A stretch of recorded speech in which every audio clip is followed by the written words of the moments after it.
bahwasanya konsep rezeki kita itu diatur sama Allah. Dan Allah itu zat yang tidak pernah salah. Allah itu zat yang tidak pernah zalim. Zat Allah itu zat yang tidak pilih kasih. Kalau kita memahami Allah itu ketika membagikan rezeki, Allah itu memahami bahwasanya Allah itu tidak pernah salah, Allah itu selalu adil, dan Allah itu memberikan rahmat kepada setiap hambanya, hati kita akan menjadi tenang. Karena apa? Karena konsep rezeki yang telah dibagi oleh Allah tidak pernah salah. Konsep rezeki yang Allah bagi pada kehidupan manusia juga tidak akan curang, karena Allah itu maha adil dan mensifati dirinya dengan maha adil. Dan kita faham bahwasanya Allah ketika memberikan rezeki kepada hambanya, pasti akan memberikan sesuai dengan kasih sayang Allah yang tidak terbatas kepada setiap makhluknya. Allah itu lebih cinta sama kita daripada kita mencintai diri kita. Itu yang kita harus paham. Ini pokok dalam persoalan akidah. Allah mencintai kita itu lebih daripada kita mencintai diri kita. Banyak diri kita mengaku cinta sama diri kita, tapi ternyata menganiaya diri kita sendiri dalam perbuatan yang tidak bermanfaat untuk diri kita. Kalau Allah itu mencintai kita, kalau Allah mencintai kita, tidak pernah salah, dan Allah itu adil, dan Allah telah menetapkan bahwasanya yang memberikan rezeki pada kehidupan manusia itu adalah Allah, harusnya apapun kondisinya, apapun keadaannya, pandemi atau tidak pandemi, sesungguhnya kita tenang. Kenapa? Mungkin Allah tidak ngasih apa yang kita mau, tapi Allah pasti ngasih apa yang kita butuhkan, karena Allah tidak akan pernah meninggalkan makhluknya. Allah tidak akan pernah meninggalkan makhluknya. Akhirnya tenang. Walaupun kita kerja di pabrik minyak sekalipun, ketika kondisi ekonomi sedang luar biasa turbulensnya, ditambah lagi harga minyak per barel sedang turun, banyak kemudian kantor minyak sudah memangkas karyawannya. Tapi karena kita tahu bahwasanya yang memberikan rezeki itu adalah Allah, bukan harga per barel setiap minyak, bukan ditentukan oleh kantor dan neraca ekonomi yang sedang meroket atau sedang turun drastis, maka kita tetap tenang. Walaupun kita tetap berikhtiar sesuai dengan apa yang kita mampu dan kita rangkai pada kehidupan untuk menjemput keutamaan yang Allah tebarkan. Tapi akhirnya kita tenang. Kita tenang. Konsep ini tidak akan pernah kita jumpai dalam konsep kehidupan materialistik. Konsep kehidupan materialistik tidak akan pernah mengatakan kepada manusia untuk tenang ketika neraca ekonomi sedang turun. Tidak ada kita temukan.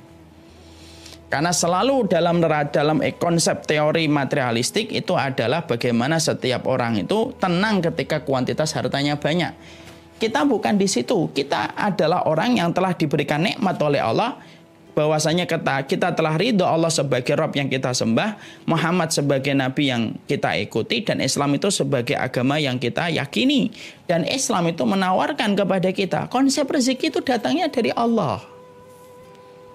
Sehingga ketika kita memahami itu, tenang pada kehidupan kita dan tidak ada yang bisa membuat kita itu terusik. Setan tidak akan berhasil membuat kita takut menjadi miskin. Karena apa? Karena sesungguhnya miskin itu mentalitas. Merasa kurang itu mentalitas yang dibuat oleh setan. Karena apa? Mungkin ada yang fakir, tapi insya Allah walaupun dia fakir akan dicukupi oleh Allah. Karena konsep Allah ketika membagi rezeki, Allah memberi apa yang dibutuhkan walaupun terkadang tidak memberi apa yang kita inginkan. Akhirnya tenang dan bersahaja, tidak risau dan tidak gelisah. Makanya saya sering mengulang-ulang sebuah hal ya, yang mungkin Bapak dan Ibu sudah pernah dapatkan di berbagai macam kesempatan saya mengisi. Saya pernah tertegun dengan sebuah foto nyata, real. Ada seorang pedagang di daerah Afrika, pedagang buah. Buahnya pun tidak terlalu banyak dan tidak terlalu beragam. Kemudian dia dagangkan buah itu di atas gerobak. Gerobaknya pun biasa. Bahkan gerobak itu tidak memiliki roda karet, tetapi justru rodanya adalah roda kayu yang dipangkas membuat lingkaran. Dan dia dalam kondisi tenang. Ketika dalam kondisi tenang, yang membuat tertegun adalah sebuah tulisan. Yang mungkin tulisan itu dibuat dari orang yang menulis dengan hatinya, sehingga menembus pada hati setiap orang yang membaca. Apa tulisan pada gerobak itu yang membuat kita tertegun? Karena apapun yang disampaikan, ditulis, kalau datang dari hati itu menembus hati. Tulisan pada gerobak itu adalah kaifa akhafu minal faqr wa ana abdul ghani. Gimana saya itu takut menjadi miskin kalau saya adalah makhluk dari zat yang maha kaya, yaitu adalah Allah Subhanahu wa Ta'ala. Apa yang saya khawatirkan kalau saya adalah makhluk dari zat yang maha kaya, yaitu adalah Allah.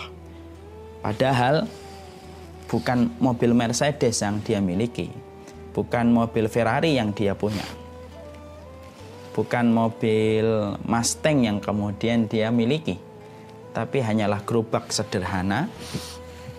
Dengan kondisi gerobak itu bagaimana rodanya dari lingkaran kayu yang dibuat sama beliau, tapi dia begitu tenang menjajakan buahnya. Tidak ada frustasi, tidak ada depresi yang kadang-kadang justru kita lihat di banyak kantor di akhir tahun banyak yang depresi dan frustasi. Tapi justru dia tenang, senyum menjajakan buahnya. Dan sesungguhnya ketenangan itu dimulai dari sebuah keyakinan mantap dari palung hatinya dan dalam jiwanya, ketika dia beranggapan bahwasanya gimana saya itu takut menjadi miskin kalau saya adalah zat dari zat yang maha kaya, kalau saya adalah makhluk dari zat yang maha kaya.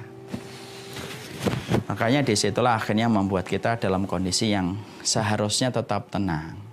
Bukan berarti tenang akhirnya membuat kita tiduran, rebahan, tidak berikhtiar, bukan. Tapi ketenangan itu berangkat dari iman yang benar. Orang kalau tidak memiliki iman yang benar tidak akan tenang. Dan salah satu di antara buah manis dari keimanan kita itu adalah ketika kita akhirnya memahami hidup ini yang memberikan rezeki adalah Allah. Dan Allah itu ketika memberikan rezeki kepada setiap makhluknya, Allah itu tidak pernah salah. Allah itu selalu adil kepada setiap hambanya, dan Allah itu rahmat, penuh cinta kasihnya ketika memberikan rezeki kepada setiap hambanya. Terus yang membuat kita khawatir berlebihan itu apa? Kadang-kadang mikir boleh, tapi terlalu berat mikir itu yang tidak boleh. Kadang-kadang takut boleh,